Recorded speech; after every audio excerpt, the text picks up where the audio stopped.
Dakolo, and you are listening to Elebete TV radio. Stay tuned. Still in charge. Mesdemoiselles, mesdames et No messieurs, problem. je vous dis bonsoir.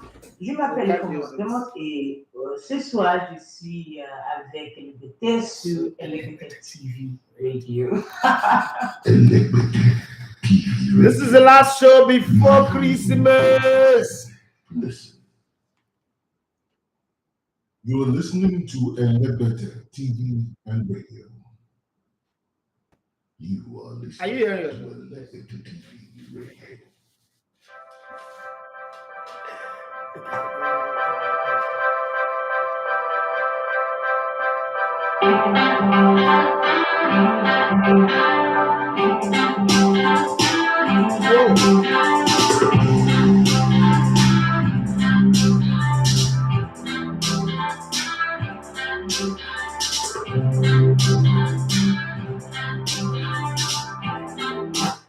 Let go.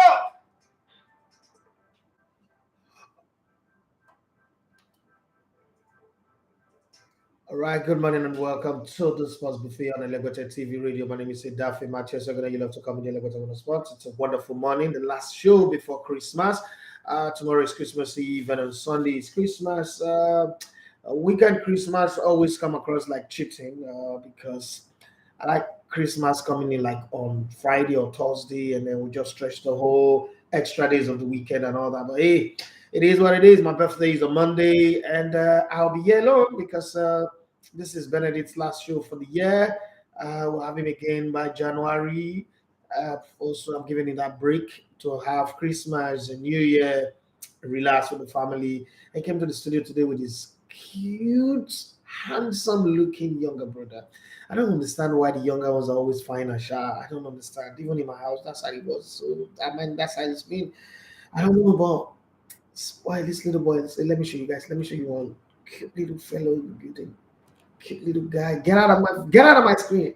See that guy far corner there. Yes, that guy, that's Benedict's baby brother. Cute little guy. And then this is Benedict. Oh, what boy, but very brilliant. Very, very brilliant. I give it to him. I cannot argue against that one. Very brilliant boy. Yeah, Benedict, good morning and welcome to the show. How are you? I'm feeling kind of pumped today. Today is a kind of. Who pop you? I don't know. You dropped by the vulcanizer. I'm feeling both pumped and less at the same time. Okay, what's making you less? Today's my parents' wedding anniversary. Oh damn! I'm feeling. Should have said that like long ago. I'm just feeling so less, but we're here to do the show. We gotta move on. Yeah, show must go on. That's why I was so my early days in this business. I was told that whatever happened, show goes on, and it happened in a very funny way. Okay, so when the studio doing the show and the mic stand break, like live show, and then the mic stand break, and then you know that whole energy of you stopping, going off like there's chaos in the studio. Yeah. And the producer came in, paused the show, put on music. I was scolding me. Like, what the hell did I do? I didn't do anything. I didn't even touch the mic. But nobody wants to hear. And then they said, next time, pick up the mic, hold the mic with your hand, and get the show going until maybe engineer, somebody comes and fix the mic stand. Wait a minute. Is that how this industry is? I said, if somebody falls down and somebody's dying, the show must go on. The greatest showman is the guy who can be on fire and still be doing the show. So what the heck is that? So for me, naturally, when you say something, I don't take people's word for anything. I don't care who you are. If you like me, I was the doubting Thomas among the 12 disciples. If you like, be whatever, whoever you claim to be. So I went online, and at that time it was Yahoo Messenger, Hotmail, MSN. I was searching, broadcasting, the ethics code and all that. Then I realized that in broadcasting, there's actually no humanity. Like, broadcasting is a crazy job, it's a crazy industry. Now, a lot of people don't know that anyway, but it's a crazy industry where just go and deliver. If you like, be dying. Okay, so your entire family can die this morning and you have a show, go and deliver. You can be involved in a car accident for as long as you can still talk, you can still move around, go and deliver. People are willing to send normal people to war zone and to report the war. That's the way people, do this thing, and it's crazy when they say it's crazy, it is crazy. But hey, the show must go on, and it really must go on. So this morning, I want to commit the entire fixtures of the Premier League Boxing Day fixtures in the hands of the audience, and I need you guys to predict what the result will be. First match up is 12:30. Remember, on Monday, it's going to be London Derby, Brentford playing against Tottenham Hotspur. There's so much London Derby on Monday anyway. The next game coming up by 3 is Crystal Palace Fulham, another London Derby.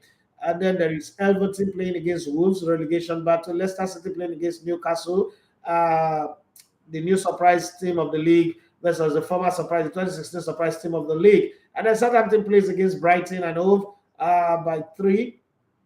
Aston Villa, Liverpool, 5:30. That's a very, very tricky game. That's a tricky game. Mr. Good Evening is in charge now. Anything is possible. And then Arsenal plays against West Ham by 8. That's the late kickoff. The good thing about that game is I don't care what's going to happen. My birthday would have been sorted out. I would have had a full day of watching games, watching movies, because this is how I plan to go from today till next week. The only thing that would break my circle is coming to the studio on Monday to do my show, coming to the studio Tuesday morning. Other than that, for the whole week, I will just be here. And then on the 30th, I'll be at the hotel. After my show, I'll be at the court on the 30th. On the 31st, which happens to be on a Saturday, I would also be at the hotel. I'll be at on the 30th, I'm not going to the hotel. I'm going to the beach. I'm going to Elashe. I'm going to a beach party, going for a beach party. And then on the 31st, I'll be at the hotel for Alibaba's crossover event. And then on the 1st, I'll also be at the hotel. On Monday, I'll obviously do my show, and then me and Siko will drive down to Eco Hotel, get set up, get ready for January 1st comedy event. I've got a few of my own personal people performing on the day, so I'm going to go give them moral support, plus the fact that, I'm part of the team that is working for that event, so I'm going to be there. And special shout out to everybody who's already bought their tickets and tables. But if you haven't, please go get your ticket. Tables for 500,000, 1.5 million, 2 million, and 5 million. Please do well to go buy your tables. And then you can also buy it as a gift for your families. Let's have fun, okay? But beyond that, on Tuesday, it's December 27th, we're going to have Chelsea playing against Bournemouth. Remember when Bournemouth burned the mouth of Chelsea some time ago? That might happen again. Manchester United plays against Nottingham Forest. Nottingham Forest Club 22 were in good form when they played in the Carabao Cup. I don't know what's going to happen. And then on Wednesday, the end of that round of fixtures, Leeds United would host Manchester City 8 p.m. That match is always a very difficult one, but the Man City that I saw against Liverpool does look very good, look ready. They had about 21 shots on target, 21 shots on goal. We'll talk about that one anyway. And then on Friday, the fixtures repeat itself again with Bournemouth, West Ham playing against Brentford, another London derby starting off the Friday night matches, and Liverpool playing against Leicester City. And then on Saturday, yes, the 31st day of December, you will have Wolves playing against Manchester United, early kickoff. Bournemouth playing against Crystal Palace by 3. Fulham playing against Southampton, Manchester City, Everton, Newcastle United, Leeds United, Brighton play against Arsenal, 5:30 kickoff. And on Sunday, January 1st, on New Year's Day, it's going to be Tottenham Hotspur Aston Villa, that match at White Hart Lane. It's going to be very, very critical, very critical. Nottingham Forest playing against Chelsea. I hope Chelsea doesn't start the new year with defeat. Nottingham Forest look like they've had proper training all through this period. And it's possible that they could just bring a surprise on them. And then, we're going to the new year, January 3rd. It's going to be Everton, Brighton, Leicester City, Fulham, Arsenal, Newcastle. That match is a battle of the top four. Okay, Arsenal at home against Newcastle. Whatever they do, that's one game that they must not lose. Because that game on its own would shape a whole lot of things, could set Newcastle back, could also set Arsenal back. And then there is the January 4th game where you have Southampton, Newcastle, Nottingham Forest, Leeds United, West Ham, Aston Villa, Wolverhampton Wanderers, Crystal Palace, Tottenham Hotspur. And on the 5th, it's going to be a big cracker. Chelsea hosting Manchester City 8 p.m. So that's the festive period result. My question to you is, who is we, Mr. Smiles? Who is we? When you say we, who is we? I don't know the club you're supporting, but I know that Arsenal are not in the Carabao Cup anyway. So who is we? Right. So let me start with you, Benedict. I mean, do you have the fixtures for 26th for Boxing Day? You have the fixtures in front of you? Yeah, I do. Yeah, I do. Okay. So what's your prediction for the fixtures as we go? What's your prediction? Let's start with Brentford, Tottenham, Hotspur, early kickoff, London Derby. What's your prediction for that game? I think Brentford are going to put up a good show because Spurs had a lot of players at this World Cup. So I think Spurs are going to be on the back foot. Personally, I think Brentford could go as far as getting a draw or maybe a win. Southampton taking on Brighton. Southampton didn't lose many players from Mohamed Salah, so they already have players attack. Brighton lost a few. McAllister.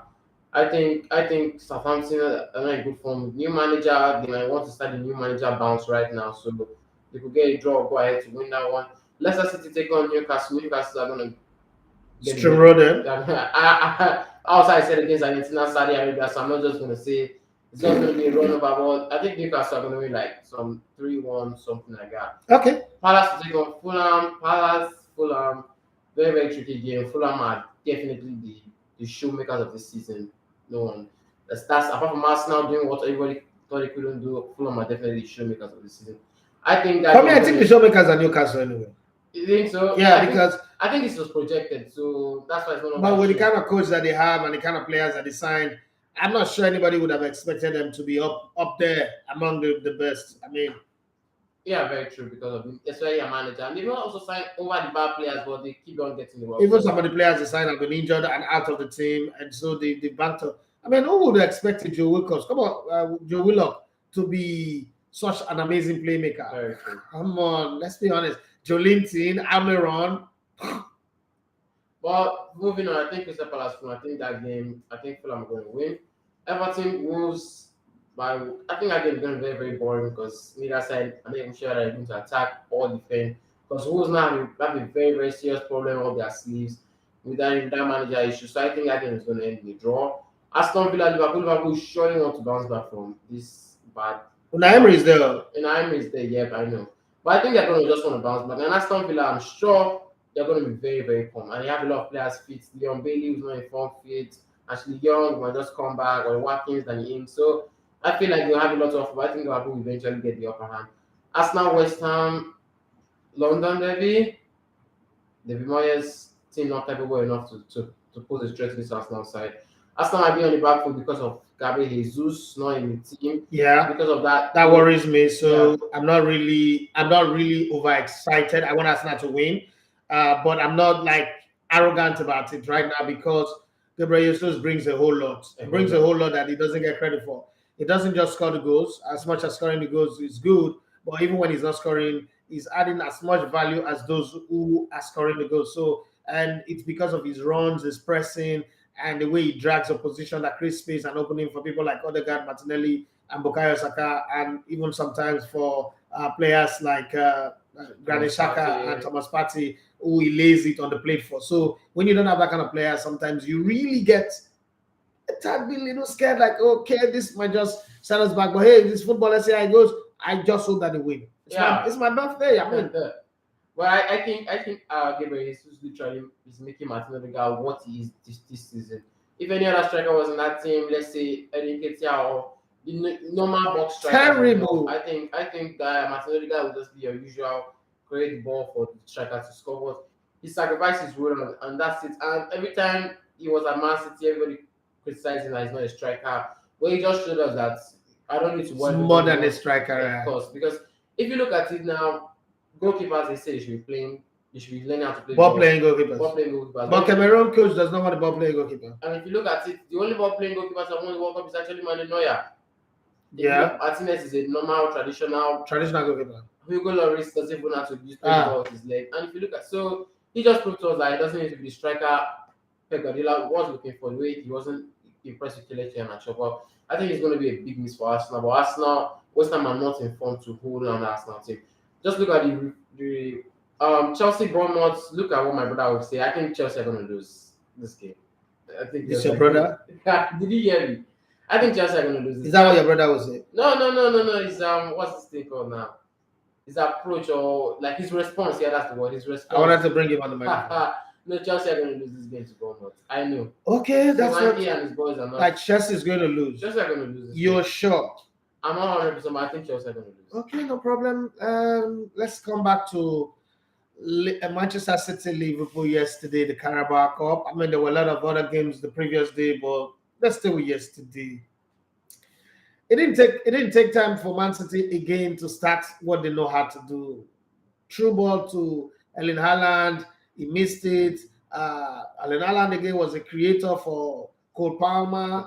He wasted it, and then when Kevin De Bruyne crossed the ball from the left side, it was a Zlatan-ish kind of goal, Kung Fu kick, and the ball was in the back of the net. The surprise for me was how Liverpool goalkeeper kept Liverpool in that game. Could have been a disaster, could have been a massacre, but the Liverpool goalkeeper was good. But then I also thought that Man City, every time they scored, they went to sleep, at least the first two goals. And then Darwin Núñez, my problem here is, I think that Darwin Núñez is a player that would be a problem pretty soon. But I don't know if anybody will want to be patient with him. I think he's a good player. He's a great player in the making. If he can just, get over his demons, settle into English football, and then, be calm. It should speak to Mo Salah. Mo Salah have this calm in front of him. This calm that Messi have, this calm that certain kind of players have in front of goal. He knows where he's going to put the ball even before the ball gets to him. If Darwin Núñez could just learn that, he's quick. He's very quick and he's good with positioning himself. I think that overall, he might become a good player. But unfortunately, I don't know whether it's techniques. There's just something missing in his game. There's something missing, whether it's a cool head. You should go call people like Osimhen to teach him some skills, Or Luis Suarez. Or Luis Suarez, yeah. So like And let me say Uruguayan, so you should go call Luis Suarez. How do you do it in front of goal? Because he does get into a pocket of spaces, he does get chances, he does create space for himself, and he knows how to disappear and reappear where defenders don't get to see him. But unfortunately, he just does not know how to bury the ball in the net. He should learn that act and learn it fast. Because if he can, he will make a great player. He's not a Van Nistelrooy, he's not a Luis Suarez, but he is Darwin Núñez. But he need to impose that Darwin Núñez with goals in our half, because I think it's pretty quick and he just knows his way around the goal area. It's just how to bury the goal now that I don't know how, what anybody can do to help him. But let's take the comments. I mean, today it's going to be general. Everything goes. Ask me any question. I mean, this is the end of the year, kind of like running through. We could say anything, even outside of sports. So let's get in generally, guys. Bring in your comments. Let's have some fun on the show. Lord Mayor started the show by saying good morning, and then he went on to say Spurs will beat Fulham 2-1. Spurs Fulham 2-1. Then 1-1. I don't understand. I don't understand. You practically just confused me in such a way that I don't understand right now. I can't read that one. Okay, Lord May, I want to say Man City use a better squad for Liverpool, but Man City is still not all that. They have errors a lot in their defense. Yeah, I agree with you, especially for the two goals anyway. But the second goal, God, what was Nathan Ake looking at? He didn't even realize that Mo Salah was around. And by the time the ball got to Mo Salah, he was turning to a different direction. It wasn't. His eyes were not on the ball, and his eyes were not on this man. It's a good thing that he ended up scoring the winning goals and the winning goal anyway. But that kind of defense, I mean, I'm not a Nathan Ake fan. I'm not. I've always said that Nathan Ake in your defense is the reason why you will not win anything. Okay, and he's not proved me wrong. He's had some very good games sometimes, but he's not really proved me wrong. There's no solidity to his defense. His focus is a tad bit out of place. But hey, they won. That's the most important thing. Let me say, boss, Felix and Modric, who do you think is gonna be better signing for Arsenal? Bros, are you speaking English or are you speaking Patois? Okay, especially for the remaining half of the season. I don't like Felix. I don't like Joao Felix. I don't think Joao Felix is the kind of player that Arsenal. The way Arsenal is set up for everybody to walk, everybody to add extra, to run. Felix is not a running player. He does score goals. I'm not going to sit here and argue against his ability to score goals. But I know that Modric. I know that Modric is a goals creator and scorer, but then beyond that, he's a runner. And if he comes in, he just might want to prove a point more than Felix. And Felix does not play like a player that is hungry, that want to prove a point, that does have any desire in him. So I have a worry about him. I would sign Modric any day, but I just think the price tag, 85 million, come on. I understand what Shakhtar Donetsk is saying, that if you can sign Grealish for 100 million, then somebody should also pay 85 or 100 plus for Modric, because Modric is way better than Jack Grealish. Jack Grealish is a bunch of average player. Come on, zero.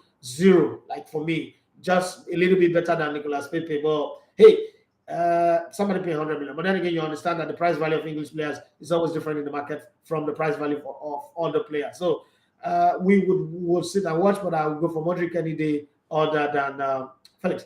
The other one, you say good morning, Legote. Man City is back. Liverpool were almost mauled, but thank God for their keeper. Attention has shifted back to club football. Yes, absolutely. And what it looks like Emiliano Martinez is a troublemaker who pepper them things kind of person. Kai, but it's fun, sharp. Well, I mean, people didn't see how they were underrated from the beginning of the tournament after they lost to Saudi Arabia. So I don't know if there is any need to investigate that. France have complained. They say there's going to be investigation. I don't know what you're investigating. Football. I didn't grow up watching this kind of softy football. So I grew up following football. Following football from the angle of rivalry, passion boiling over and all that. So looking for an opening for, say, because I am taunting my opponent, and then there's an investigation. What the hell is that? Come on, get out. I'm not. It's just simple football banter that nobody should get involved in. But if people want to get involved in it, that's their business. Football has always been sweet like this with all these pepper empty. So if they don't like it, it's their freaking business. It's not my business. Let's move on. Let me go to Instagram now and see what you guys have written here. It's a lot of, not too many. Jumaria Poe, Resources Limited, it says, we are present, sir. Okay, Abbas Baba is here.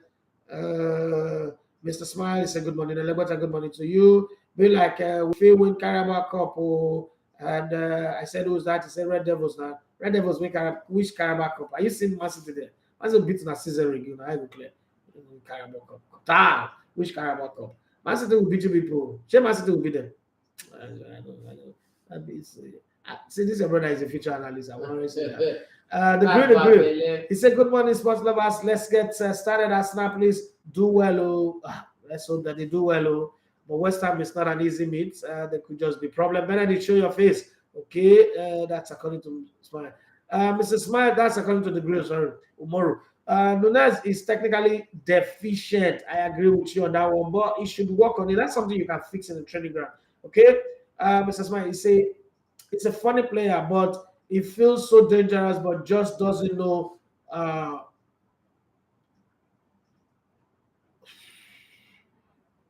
Just doesn't know. What does it? What to do? Okay. He's a very fast player. Yes, I agree. Nice being here again. Thank you very much. And then he said, let's go there. Okay. You said that twice. Fidel, he said, Felix Chao is a technically gifted player. Nobody is talking about him not being technically gifted.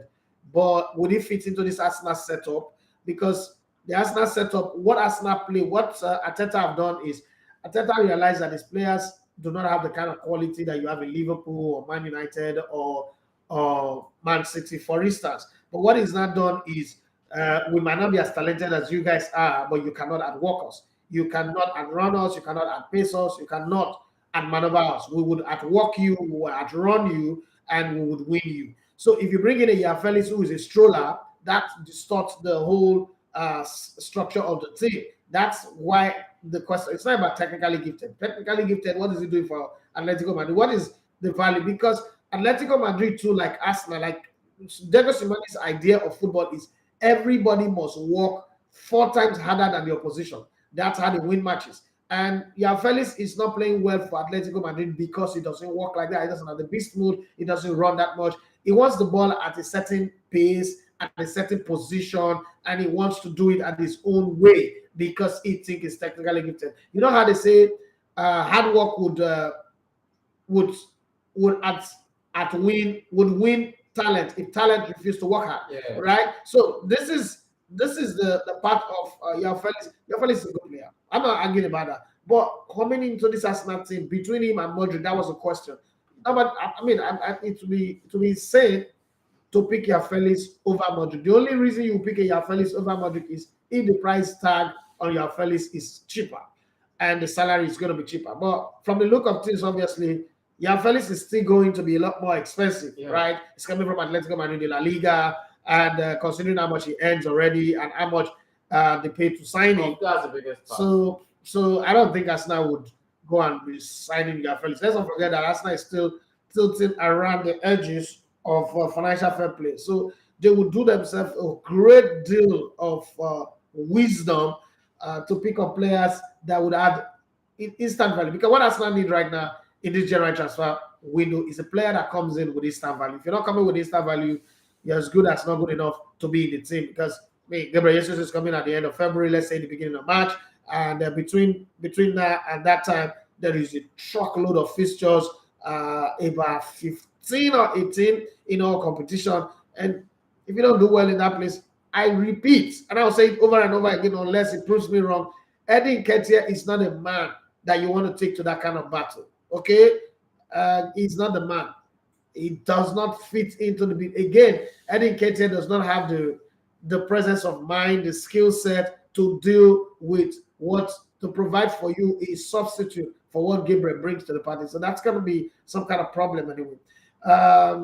Lord Mayor say, boss, you never notice say Ramsdale don't change in character, not to play too much, especially the first period he came to Arsenal. He looks more mature now. Yep, you have to grow, but let's also understand that what your club is chasing also can change the way you think. And then when you bring in winners like Zinchenko and Gabriel Jesus into that dressing room, they talk. So they kind of like ask questions like, okay, over there at Man City, how do you guys do it? So what's the mood like? What's the atmosphere like? What's the whole ambience like?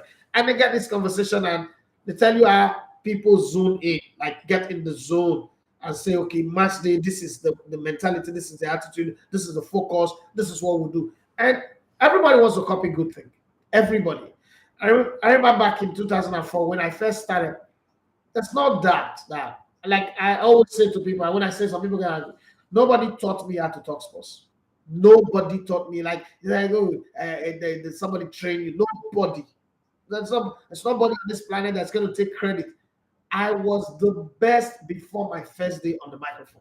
But what I did not know how to do is how to use that talent. That you will learn. Unfortunately, where I used to work, there's no training. So you just have to learn on the job, because from the moment you come, they're counting out to the day they will sack you. Your colleague, everybody is looking forward to the day you will go, so that you would enter a record of it couldn't last 2 months. Oh, this place is so hard. It couldn't last 3 months. But I did 13 years plus. But bottom line was, I immediately realized that, okay, what am I going to be like?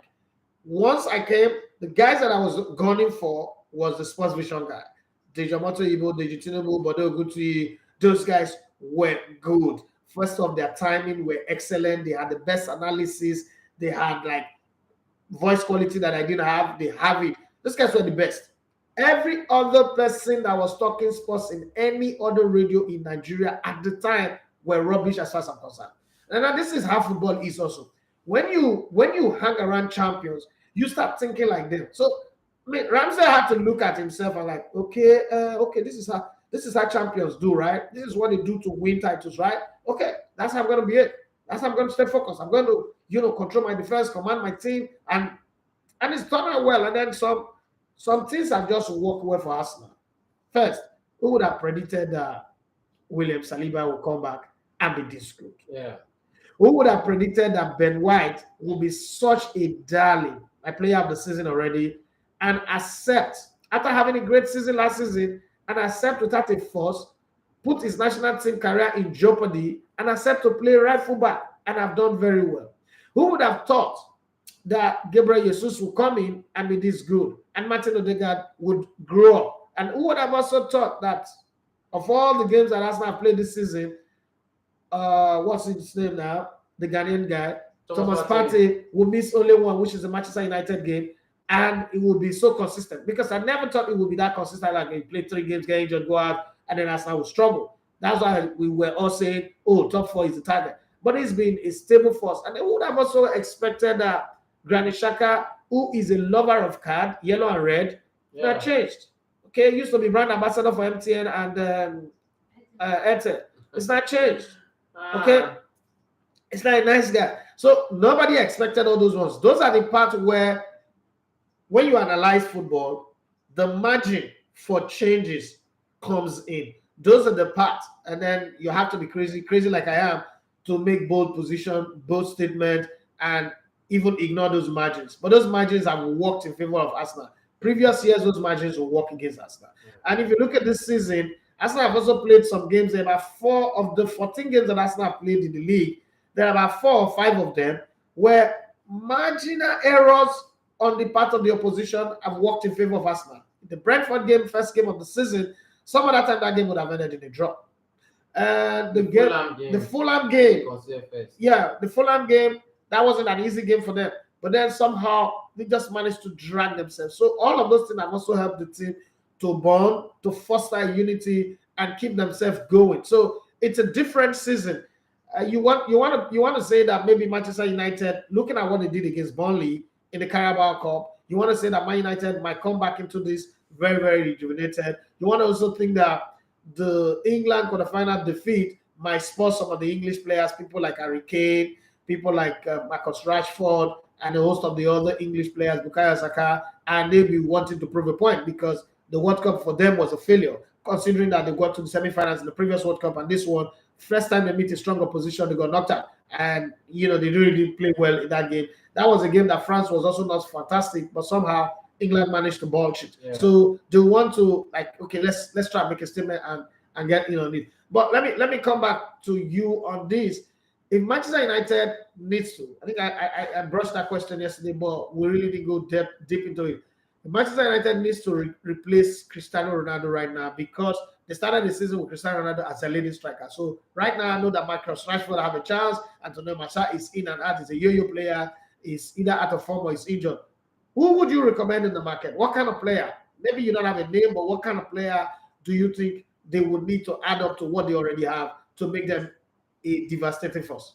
They need a very, very little striker, but more importantly, they need wingers and midfielders that can either be back up to Fernandes and Christian Eriksen, or can even play with them along on the pitch, either of them, or maybe all of them at the same time. Because you could just have a striker and Jadon Sancho and Marcus Rashford are not the players that are going to get the crosses in, or are going to aid that striker into scoring. That's not how it's going to be. If you look at the City, Haaland can be who Haaland is without the remaining 9 of the other players. That's not true. Eder Simon Reyes is as important as Kevin De Bruyne is for Edinburgh Haaland, regardless of them not considering. So they need to get a striker and they need to get wingers that are ready and willing to put it all for this team to go forward. Either a winger or if there's someone that can generally just create plays, because when you look at it, Ten seems to want defenders, but I think he should be okay with what he has right now. So if I give you to give me a shopping list, who are the names that's going to be on your shopping list? For Manchester United? Yes, sir. Okay, considering strikers, I think they want to sign Lautaro Martinez at some point, but Lautaro Martinez is it's not a best buy. I think I really don't have anybody up because a lot of strikers are either tied down to contract, or if you look at the major clubs across Europe, or they could get Rafael Leao or Cody Gakpo. Yeah, Cody Gakpo is someone they've highlighted their interest in, and Cody Gakpo can both play as that striker and creative player that they need. So that's a 2-in-1, and so can Rafael Leao. He can play as a striker, he can play as a winger also. So if you want to get 2-in-1 instead of buying 2, it's going to be good. So those are my options. If I have the money, the funding, I'll go buy Rafael Leao. okay, Rafael is a player that you would want to have in your team. But then Lord Mayor says Manchester United should go sign Cody Gakpo. He seems to be thinking in the same line with you. Before I move to another club now. Let's talk about the idea, the talk. Lord Mayor also said that they should go sign Vlahovic. The talk in the media that Manchester United are looking to sign Emiliano Martinez. Now, this is how I want to carve this question out for you and see how you respond to it. Emiliano Martinez, 2 seasons ago or 3 seasons ago, now won the FA Cup with Arsenal. Yeah.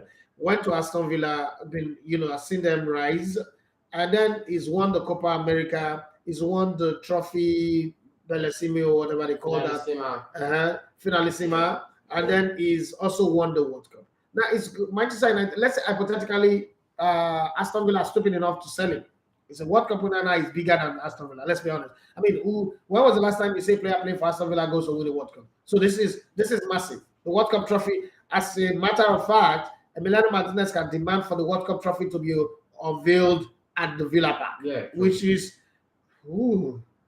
incredible, right? It's incredible. It's like massive. I know that Aston Villa have 2 Champions League titles to their name, but that was in forever, like in another life.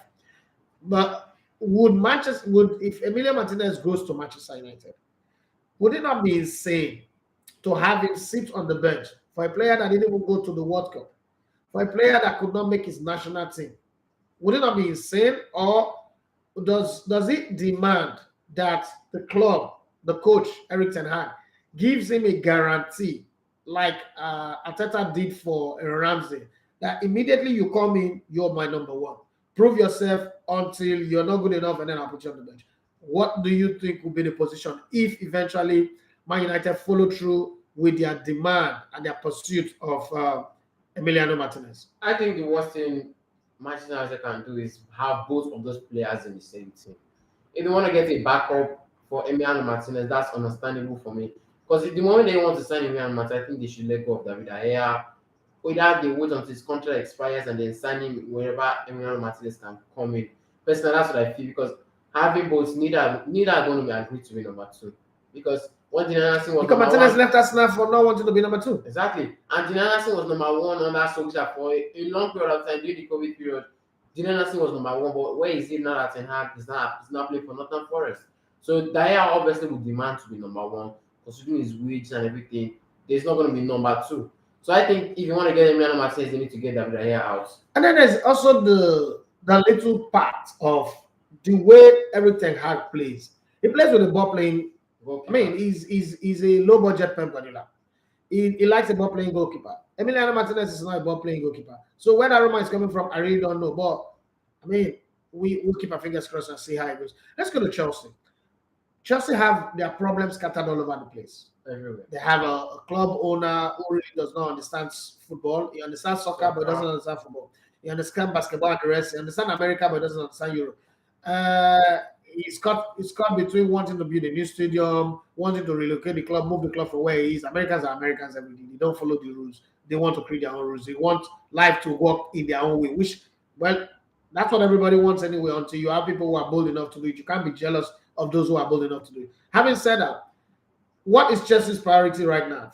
Football director, signing new players, getting rid of this coach, because now we are beginning to realize that Potter is not potting anything. It's not doing anything. He's as good as not doing anything. You could just go and bring back Thomas Tuchel as it is right now. What's the priority?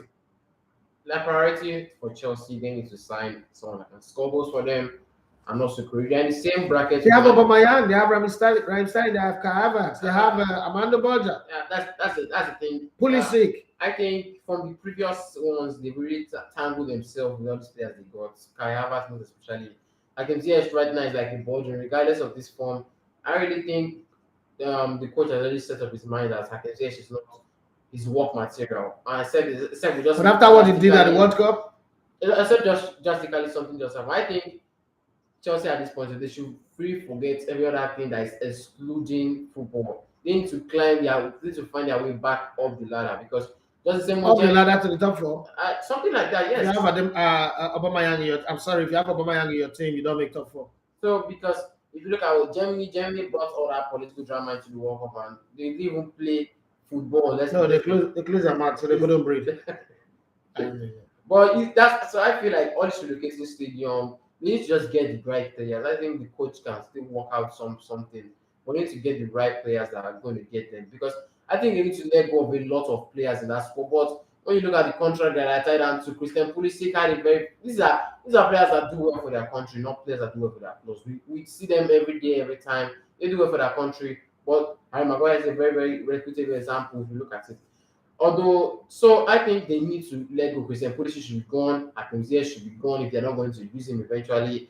Kai Havertz, although that one is going to be very, very near impossible to get rid of, especially players that want to sign him. Missing Mount for me is a 4/10 player. I think they need to get players that can get the job done and climb their way back into the top four, or maybe strive for the league.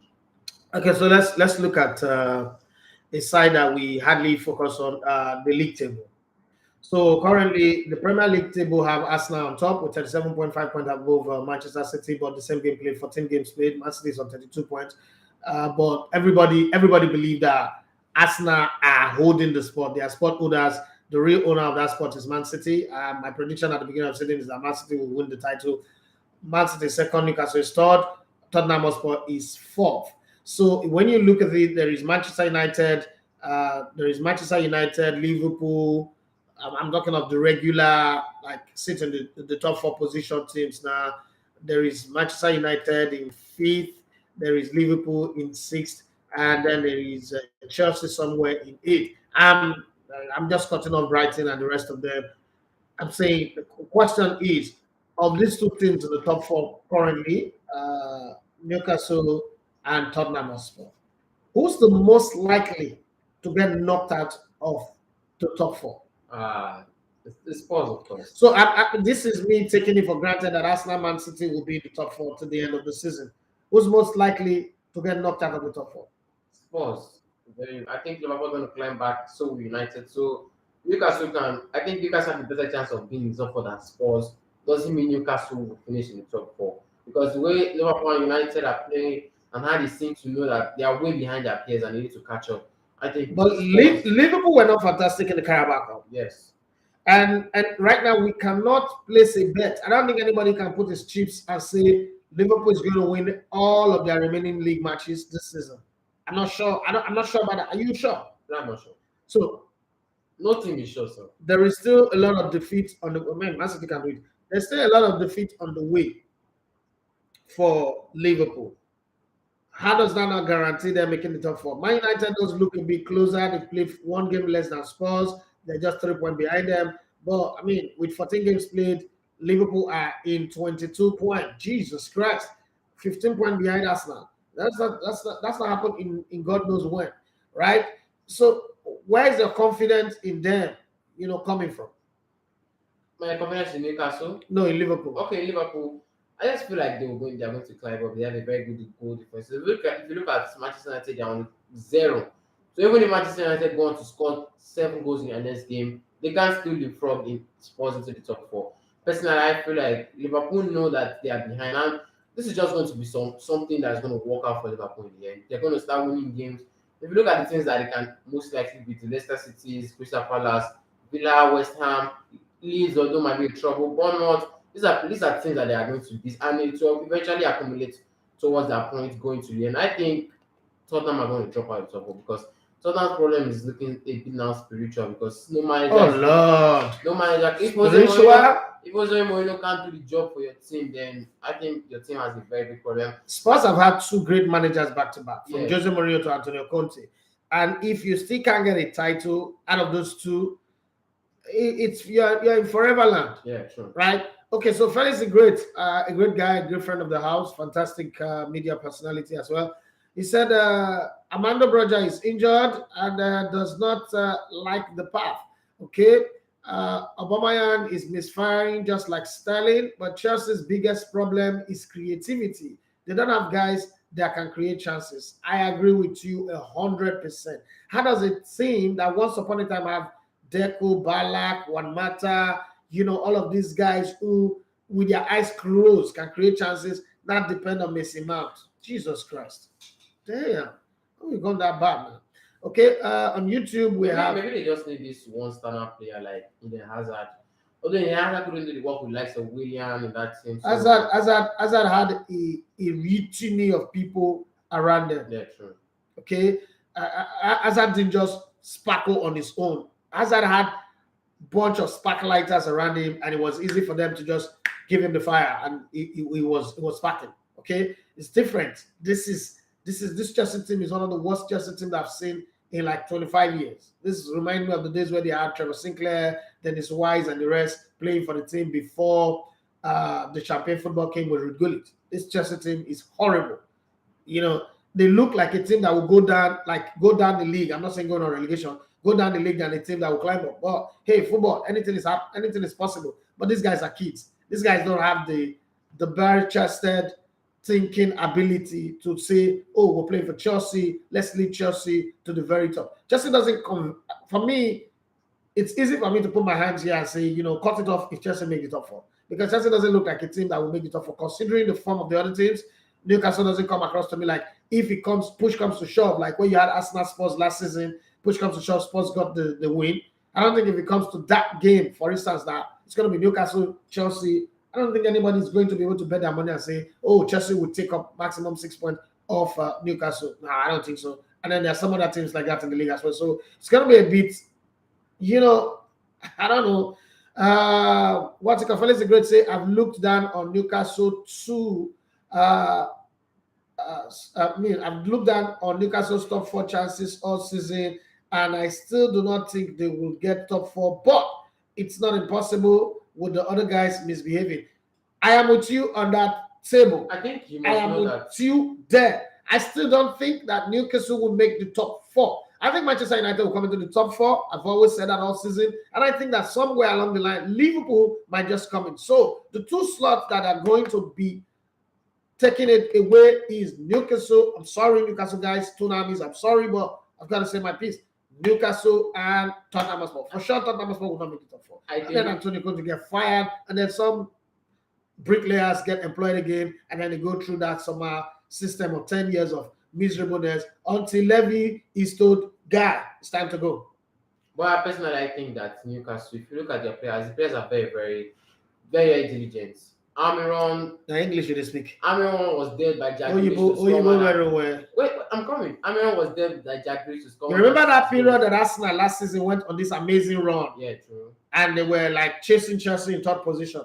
And I remember saying that this Arsenal team does not convince me that they would make the top 4.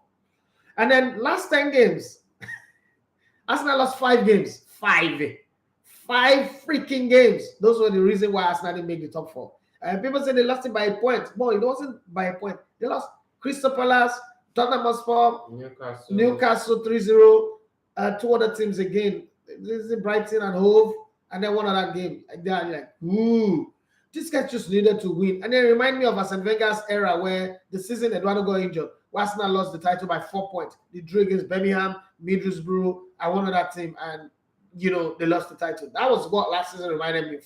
I think that Newcastle are doing well. But because they have an English coach and who is doing a fantastic job with the materials is God, but I still just believe that they will miss it by a whisker, by just a tiny little thread. I think that Manchester United will find their way to crawl back to the top. That's me anyway. I might be wrong, but that's the way I think. Mr. Smile, you say even Arsenal might be shaky, okay? If Arsenal survive this January, okay? It doesn't look like they will survive it. The fixtures will start coming thick and fast later on. And then Mr. Smile says Arsenal have Brighton, Newcastle, Spurs, Man United, and Man City to play.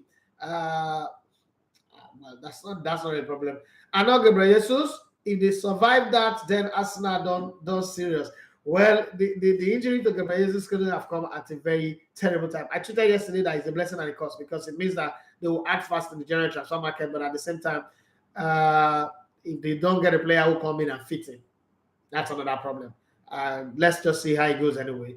Gabriel Jesus had a good preseason before the season started, and it was easy for him to integrate. January transfers are always a 50-50 thing, but then some comes in and they are magic. Some come in and before they settle in, your team have lost. Akwas Baba said, I am tired of people saying the World Cup was rigged for Messi to win it. Well, I don't see that. I don't join those conversations. I don't join those conversations. Whatever people say, the Euros was rigged for England to win it. They still lost it in the finals. So people went into the field to play football. That's what I saw.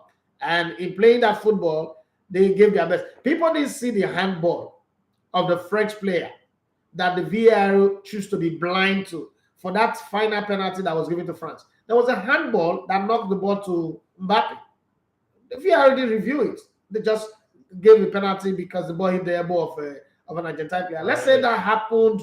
If that happened for Argentina, if it was in favor of Argentina, Argentina had gone on to win it. That's where everybody would bank on. So I don't think it's just football and it's happened. Messers won it. They can say all the things they want to say. It's a business. I don't care. Let me go to YouTube. Let me say Chelsea just need you. No. He said, man, you can't sign him. That is Emiliano Martinez because Eric Ten Hag wants a ball playing goalie. Lord Mayor went on to say Chelsea just need Europe to still maintain top level. Out of Europe is a big disaster. They're not going to make the Champions League. Probably the Europe you're talking about is maybe Europa. Lord Mayor went on to say, boss, what is your access about Gapco as a player? I think I've said that on this show before. I think he's a good player. The advantage that you have with Gapco is, let's not forget that Gapco is what Memphis Depay was before this guy, Luis Vaga, signed him for Manchester United, but it didn't settle him.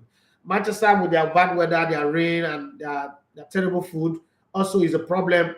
Even though Manchester is the food headquarter of England, but English food is not really the best, right? So all those things could get you unsettled pretty fast. But if you can settle into Manchester, it's a good player if they sign him. I was hoping that Arsenal would sign him anyway. The reason why is, as much as I don't like a utility player, but up front you want a player that give you options, and he does give you options. He can play wide, he can come through the middle, he can run deep, and he can score and also create.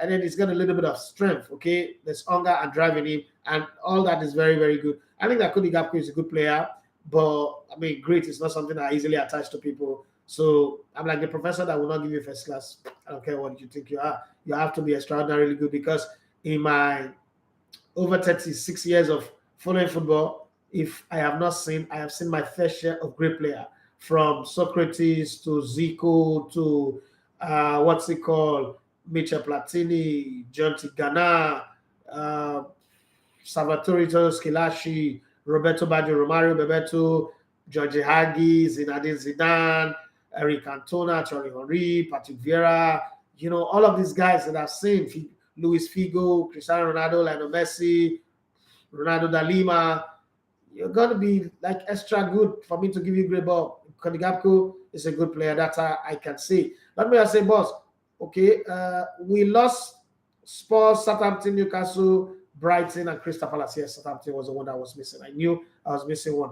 And those 5 games, you know, changed a season that would have turned out to be a miraculous season, because considering how they started, now put a dent on it. And I think that might happen to Newcastle at the end of the day. Not necessarily because of them, but because Liverpool and Man City, they will get those scruffy results. I'm just saying this year, they might still go there and misbehave. This is not a prediction. Okay, the Greater Grill says, in all, may the strength of Arsenal as opposition be weakened in the coming fixtures. It's gotten religious, man. So let's look at some of the transfer rumors that are out there that we've not talked about, because we're almost at the end of the show. Originally, I planned to do a 2-hour show today, like 2 hours marathon, but I don't think it would be nice. So let's round up at the normal time. England midfielder Jude Bellingham preference is to join Real Madrid from Borussia Dortmund, despite interest in the 19-year-old from Liverpool, Manchester City, and Manchester United. I don't think that Jude Bellingham will do well at Real Madrid anymore. Benfica have turned down a €100 million bid from an unnamed club for Argentine midfielder Enzo Fernandez. Did we not all say this? Did I not say this on Monday? Okay. That's nice. That's nice to hear. Okay, no problem. Real Madrid are interested in signing 24-year-old Italy midfielder Manuel Locatelli, who is on loan at Juventus from Sassuolo. If they miss out on Bellingham or Fernandez, okay, Real Madrid are coming out. In the last 10 years anyway, Real Madrid have really not spent big money in signing players. So I would love to see them do that again, try to do the Galactico era again. Having said that, Chelsea have agreed to 12 million euros, 10.5 million pounds deal with Molde to sign Ivory Coast forward David Datro Fofana, another player that will not see the light of day at Chelsea. Chelsea and Senegal goalkeeper Edouard Mendy 30 has snubbed a new 6 years contract at Stamford Bridge. Whoa, let me go back again. Okay? Because he believes the club are not showing him enough respect over wages. Which respect? You have one great season and that's it. Okay? Let me not say that for the side to cheat on my fellow African player. But you've been partly responsible for some bad goals that Chelsea have considered. Cristiano Ronaldo is set to move to Saudi Arabia. I thought they said over his dead body. After his toxic exit from Manchester United. Now me talk about the writer for the maybe soon I'll blame him. And disappointing World Cup, flop of the World Cup, with Portugal put Europe's biggest club off. The 37-year-old forward is now going to be playing in Alawa Kuma League. Okay, now me talk that one. Come on, beat me here. Cristiano Ronaldo, you are an Alawa Kuma player now. You know Sabi play one. You're boring now. You'll be heavy like now. Okay.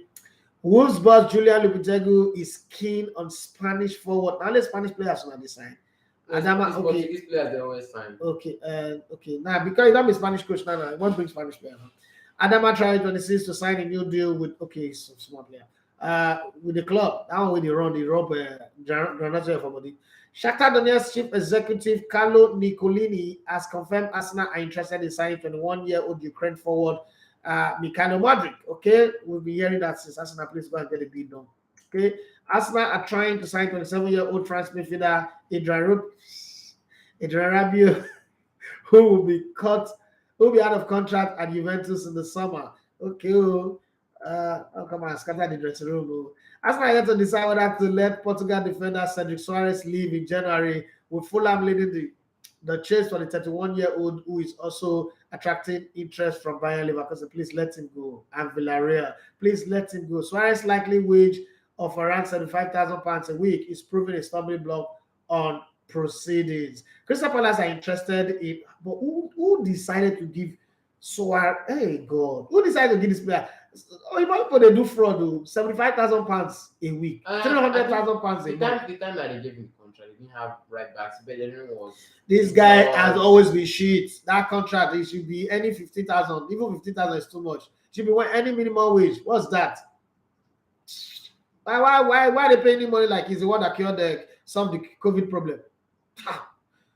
I beg. Crystal Palace are interested in re-signing English defender Aaron Wan-Bissaka from Anambra State, 25-year-old from Manchester United, 3 years after they sold him to Old Trafford. Yes, let him come and play as a backman. Manchester United does not need a backman, a blocking backman.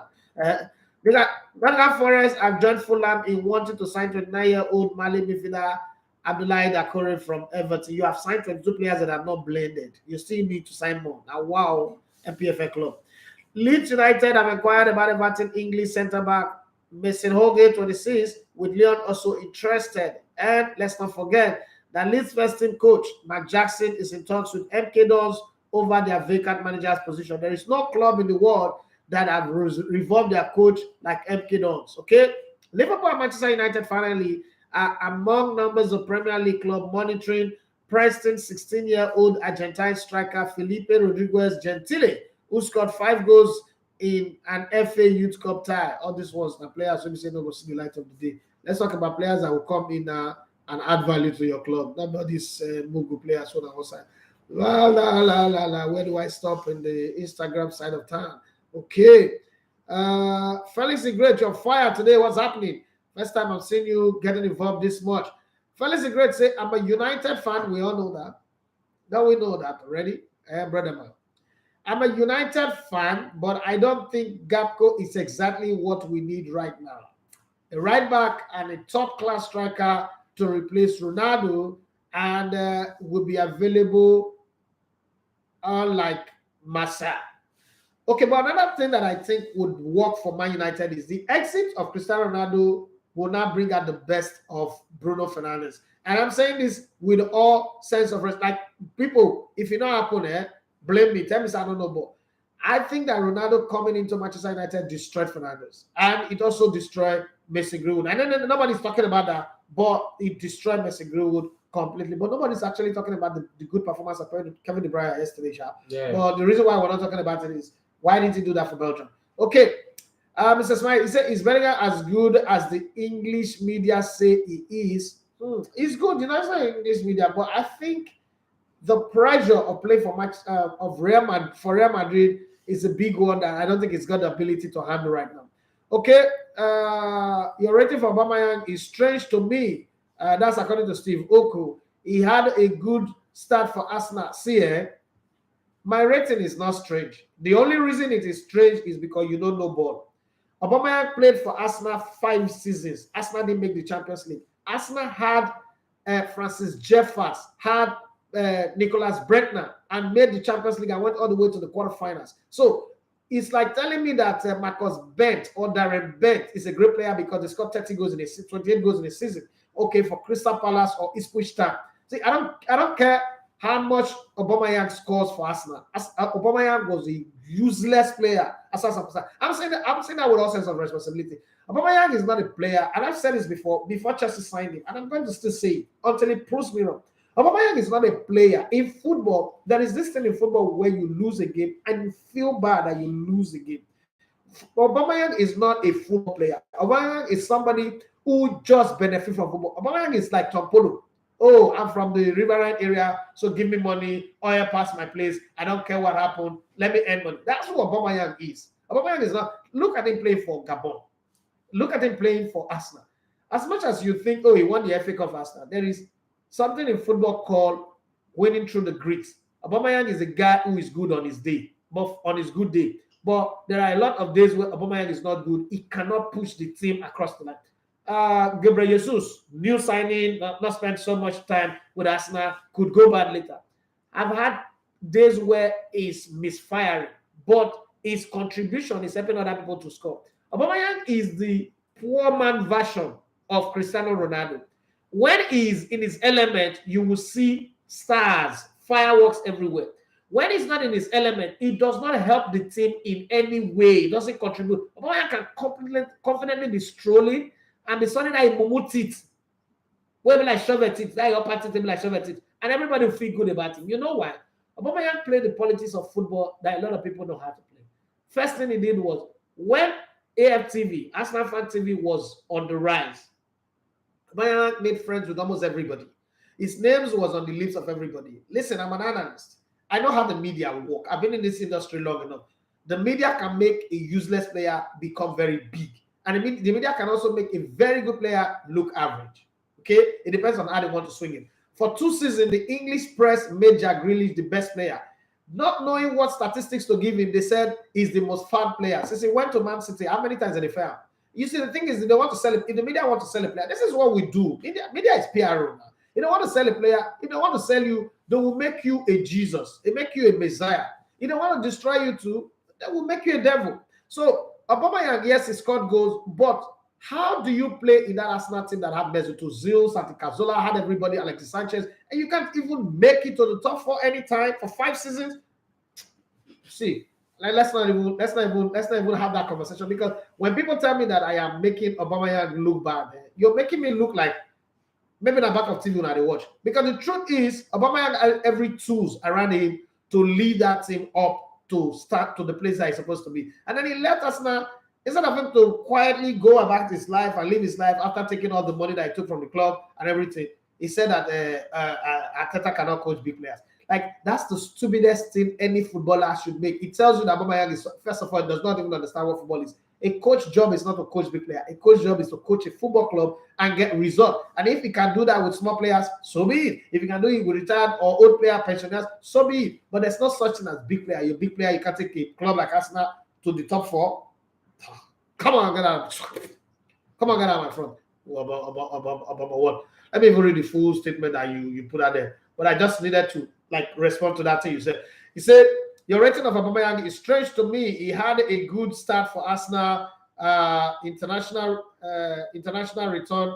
Do you actually have an insider information of his own part of the story that led to Arsenal. I don't need an insider information. You see, the thing about this thing is you're so Nigeria centric that you think that in football, international football, there's no insider information. He was the captain of the team. He didn't come for team meeting. That's a taboo. He was given absence to go see his sick parent. He didn't come. He was gallivanting. He was clubbing. That's the truth. These are facts that are open in public. You don't need anybody to give you insider information. It's not a gossip.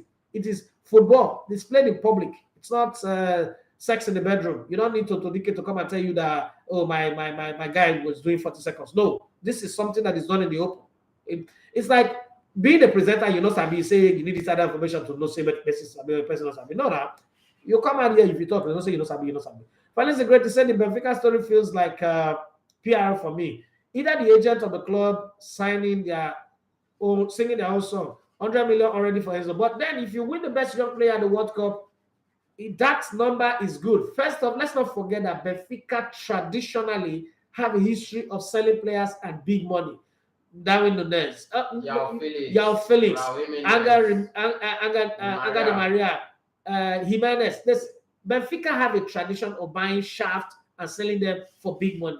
Credit to their scouts. Same for Dortmund. So it's not really a PR thing. It is what the Benfica people are able to do. Bella Gottman cost may have stopped them from winning titles, but fact is, when it comes to selling players, nobody does the business better than them. They are very good. Something similar to what Beyond Limit will be in Nigeria in a few years' time. If they continue with the work they're doing, especially with Coach Olumide, you know, at the ends of affair, that's what it will become in a few years' time. But, you know, let's keep our fingers crossed and hope that the Nigerian factor does not come in. Felix the Great has replied, Steve Oku said, what he said is fact. Aubameyang spent a couple of years at Arsenal and he never led them to the UCL.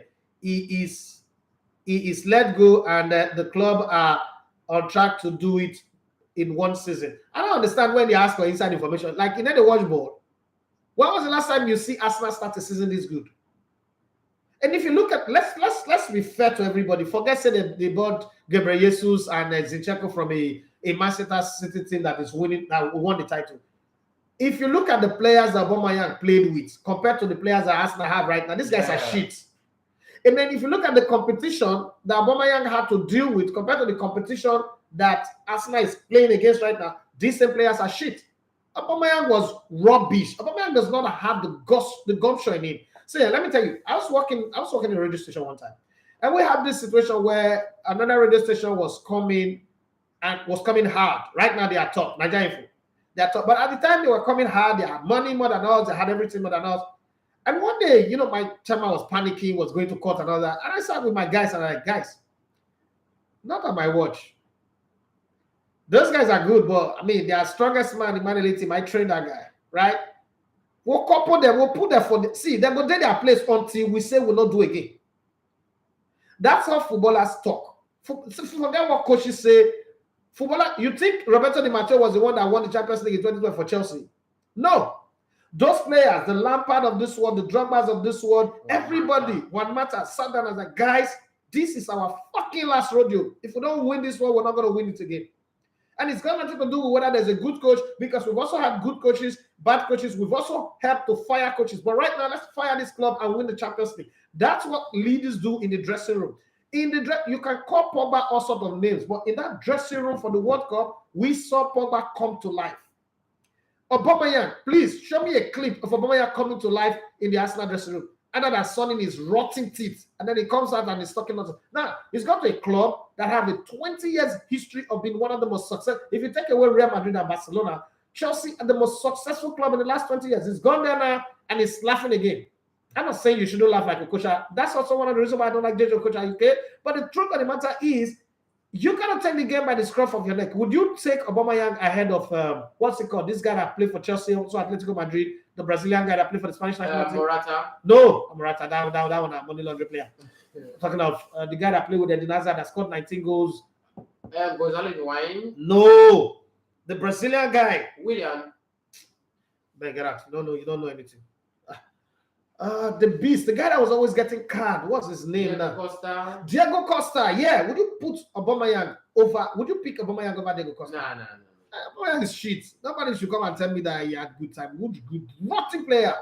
Yeah, Felix is great to say. Yeah, that's Bruno's best would need someone to finish his supply. Marcel has a contract with the hospital. I like this one. This one is an idiot. I wish we were doing this show together in the studio. I like this kind of sarcasm. Say I have a contract with the hospital. Maybe United should go for Goncalo Ramos of Vlahovic. I like Felix great. Thank you very much for making me laugh. Steve could not piss me off. Muna Jackson say Costa, Diego Costa. Diego Costa, everybody's telling me Diego Costa. See, listen, it's not like, oh, I'm shitting on him, but I'm an Arsenal fan. So no matter how much of a professional analyst I want to be, I follow Arsenal keenly, like deeply.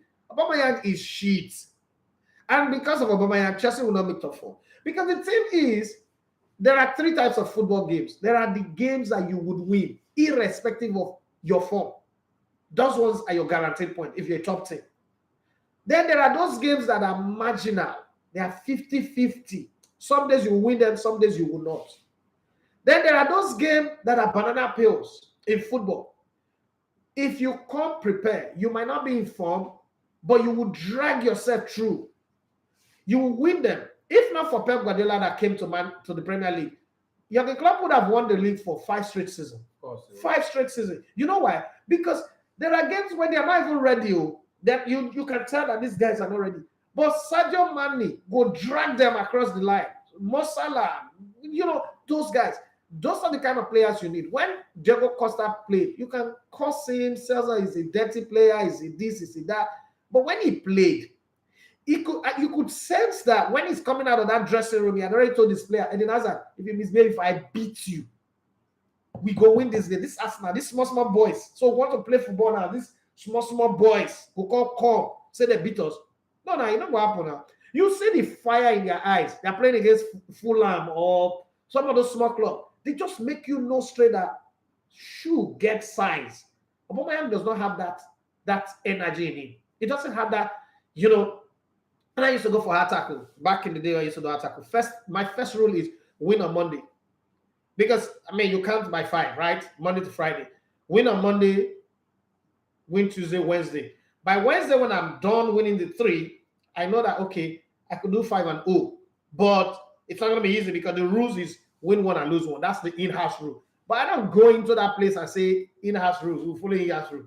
And make the show marketable. And you cannot be winning all the time. Me, I cannot be winning all the time. I don't understand. Who will make that rules? I come from football where the only thing you play for is to win. They not say, hey, you cannot be winning all the time. It's only you that are winning. It's not good. The sponsor will not come. Then the sponsor will die. Because you see, the thing about football is, I like to lose a match knowing that I gave my all than win a game knowing that we're lucky. And with Aubameyang, I'm sorry, you most time win a game, on his day, and then some of that is you're lucky. You want to win, I would take Diego Costa to war anytime. Because I know, say, we push come to shove, you go bite somebody nose, come out. That's the guy that I want to take to war. Aubameyang go get the open and laugh. Ha! I beg you. The man I said, Aubameyang no sabi jare, not be better striker. Chelsea don't get another. We'll go see. You go this thing why they talk. So all those Chelsea fans go express that. Then I said, strike away, feedback on to deliver. Then when it comes to scoring goals, he go score. Emmanuel Adebayo, was a very unserious player. But when it comes to getting the job done, brother know how to get the job done. Spit on your face, even run 100 meters to celebrate against his former club. That's football. That's the spirit. It's those spirit that you need in football. Aubameyang not get up.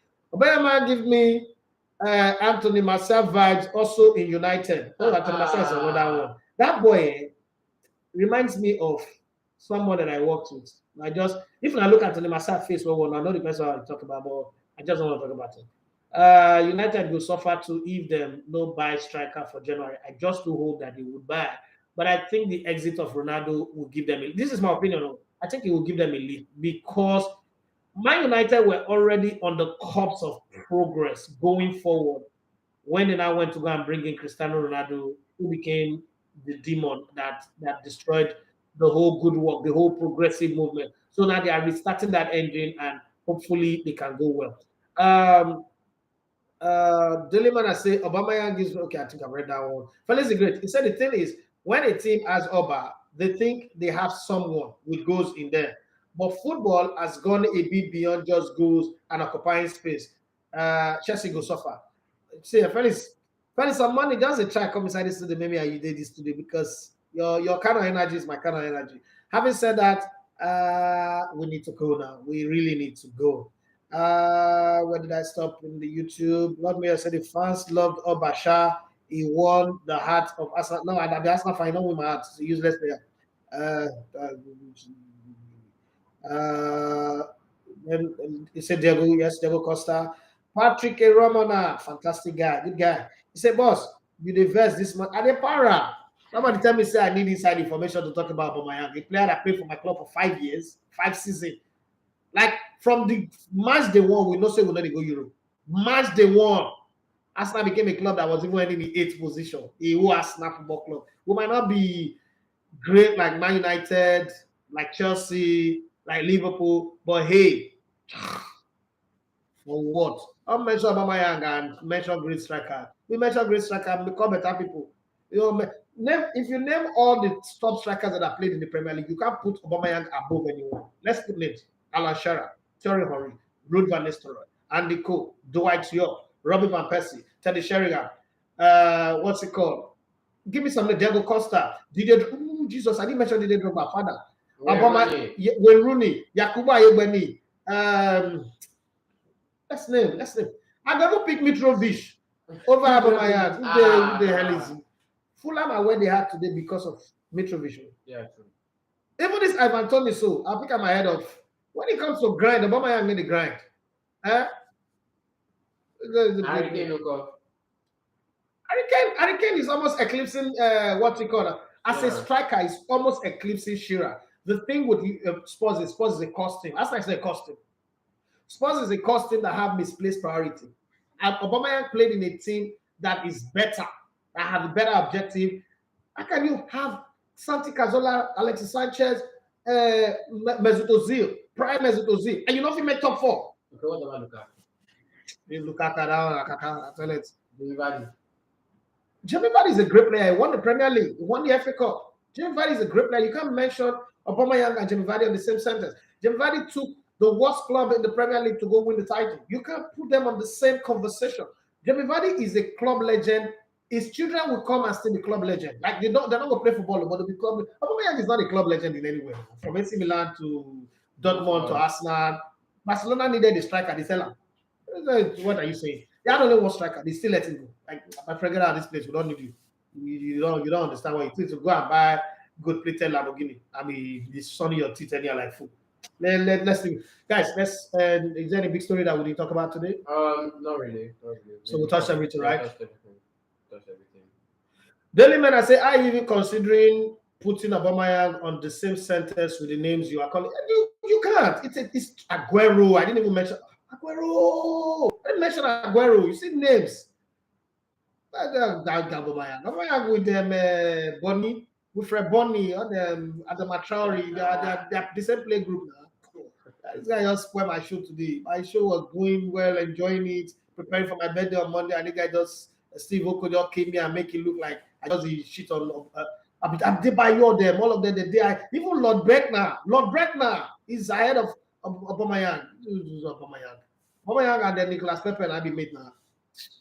Fatutu Abiodun says Elegbete one. Long time. Maximum greetings to you. I support Chelsea, but as I did see her for my binoculars, no hope. Told my guys then that employing Potter can be in the movies too huge a gamble. You employ Potter and then you now have Aubameyang. Jesus Christ. You the complete mixture of failure. You are a failure. You can never make it. You're supposed to be serving dinner for the players. Well, guys, let's go home. And by midnight, I hope I wake up and I see a big Malu in front of my compound from you guys. Big Malu, big cow. But even if it doesn't come, you guys know that you guys are the real MVP. You guys have been with us. 2022 have been a year. Like it's torturous. But you know what? Like that song by Sissy Winers, that's a song that I've been singing like for a while now. And the reason is I as a person, me as a person, I have felt the goodness of God in this year. As bad as the year does look like, I have felt the goodness of God. And I know that my little brother here would also say, man, I mean, when you lose your dad in a year, it kind of like be like the worst thing that can ever happen. But you know, in a couple of years' time, you will see life differently and you would understand. So as I leave, this is what I'm going to say for your Christmas. Reach out to friends, people, show them love. It doesn't necessarily have to be money because to us, love is just transactional. It's not money. Call somebody and tell them how important they are to you. Get a handwritten note, not SMS, not WhatsApp messaging. Get a handwritten note to someone. Send a dispatch rider to go deliver it, just a note. Tell them how important they are to you, what they've been in your life. You know, back in the day when we used to go to those guys that make greeting card and we tell them to design a card and we go and deliver it. Send somebody. It doesn't have to be your pastor or superior. It could just be your mate, your friend.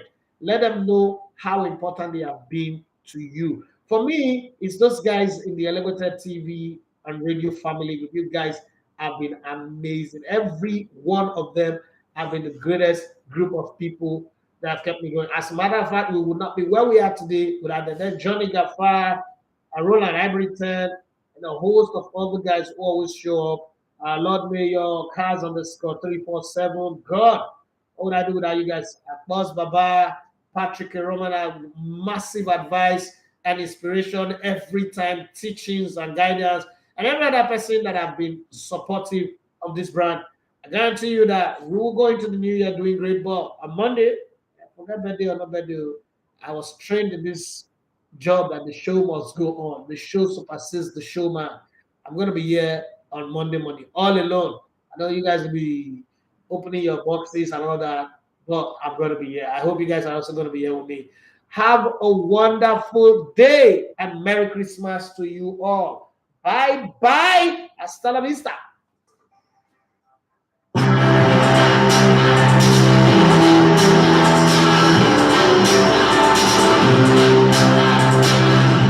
This is love. TV Radio. Wonderful broadcasting.